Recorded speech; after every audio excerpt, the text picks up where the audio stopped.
Once again, I'm going to be stopping Second Chances at chapter 108, which is the end of the third book. If you would like me to continue Second Chances, let me know in the comments. If I have enough people asking me to continue Second Chances, then I may reconsider. Chapter 105, Battle, Part 4. The amount of experience the Seelie and Unseelie monarchs were worth should have allowed me to gain at least a level each. They had to have been experience capped for aeons, stuck on the cusp of becoming demigods. I'm not sure what I expected to see once I transitioned out of the ring. I thought it likely that at least one had died. I couldn't think of any other reason why I'd gained enough experience to level otherwise. The chambers that had been constructed for court functions and were appointed in the colors of each faction were gone. The ice column bomb traps that I had created had left deep craters. Marble from floor, walls, and ceiling had become shrapnel. As the explosion from the combination of extreme cold and the extreme heat had produced a catastrophic cascade. As the fire and ice fed on each other, the very air was consumed. A vacuum existed that should have banked the fires as they were starved of oxygen, and that would have been the case if magic hadn't been the fuel that I had invested, the trigger that resulted in rippling effect, as wave after wave blasted through the room until the final column was destroyed. Each explosion had used the detritus from the preceding explosion to pinion and pepper the area. The Scythern had isolated in the mezzanine looked down at the devastation aghast, some almost as if they were spectators in some ancient coliseum, enjoying the destruction that pervaded the room. The devastation was absolute, and both Unseelie and Seelie held their breath in fear or anticipation, watching as the smoke cleared to discover who, if anyone, would remain standing.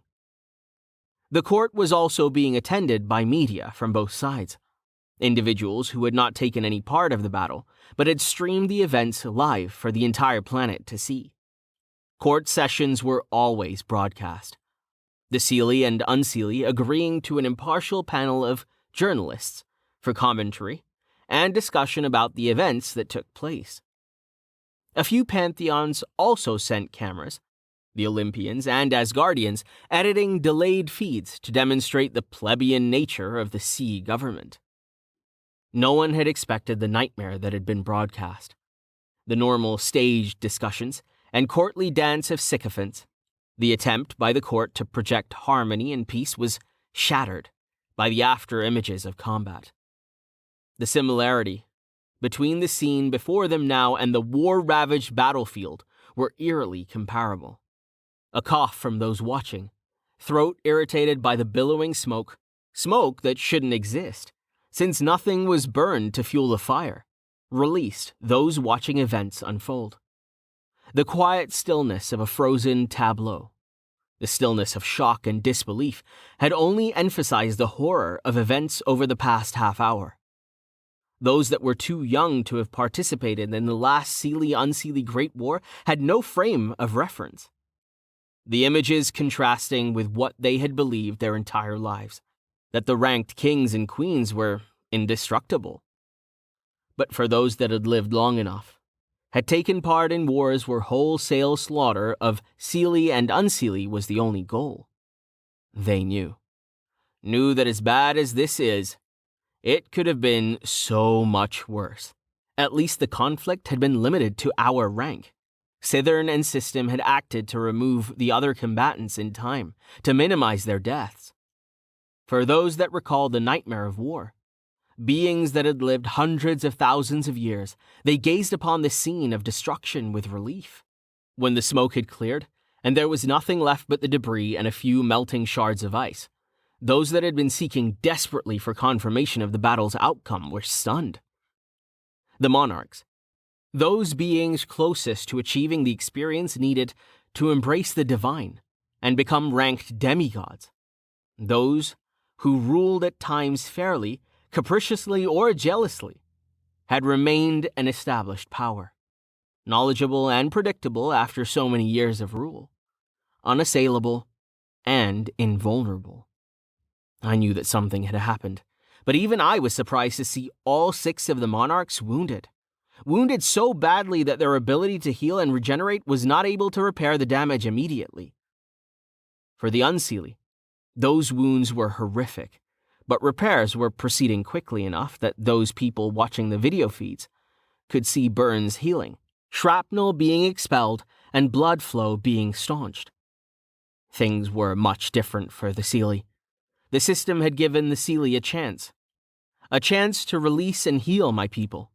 They had ignored the world announcement and had doomed themselves and their court to 0 fertility. But they had also crippled their healing and regenerative abilities. All of them were badly injured. Puck, having been located in the epicenter of the blast radius, was barely hanging on to life. Queen Mab was also seriously wounded. An unfortunate set of circumstances had occurred at the moment of the explosion. Queen Morrigan of the Unseelie had finally broken through Queen Mab's armor of light and inflicted devastating damage. Her final slash before she was blown across the room in the explosion's aftermath had nearly bisected the Seelie Queen. Puck was not dead. Even the illogic of watching Queen Mab hold her body together, trying to heal the wound that had almost separated her torso from her legs, was not as horrific as the wounds Puck had suffered. His beating heart lying on the floor for all to see was proof of that. And unlike Mab, who was healing, even if the pace was so slow that it might take 1,000 years before repairs were complete, he was not healing at all. Queen Mab had gambled with all of their lives, their fertility, and the future of the Seelie faction. Her descent into madness may have all but destroyed her people. Even those not of the court would carry a debuff that reduced their fertility, a debuff that included their ability to harvest and nurture crops and food. They would have to find a quest to dispel the debuff they had as a faction was now saddled with. Accept their fate, or hope for asylum and sanctuary by disavowing the Seelie faction and joining either the Unseelie or the Tuatha De Danann. I was certain the Seelie faction would survive.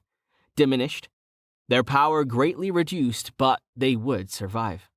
I wasn't certain Queen Mab, King Luff, and Consort Puck would maintain their position as Overking and Queens for their faction. I thought it likely that the Kelpie or Knockers would decide it was time to usurp the established political structure and convene a new court, if the Seelie tried to remain in power and prop up Queen Mab.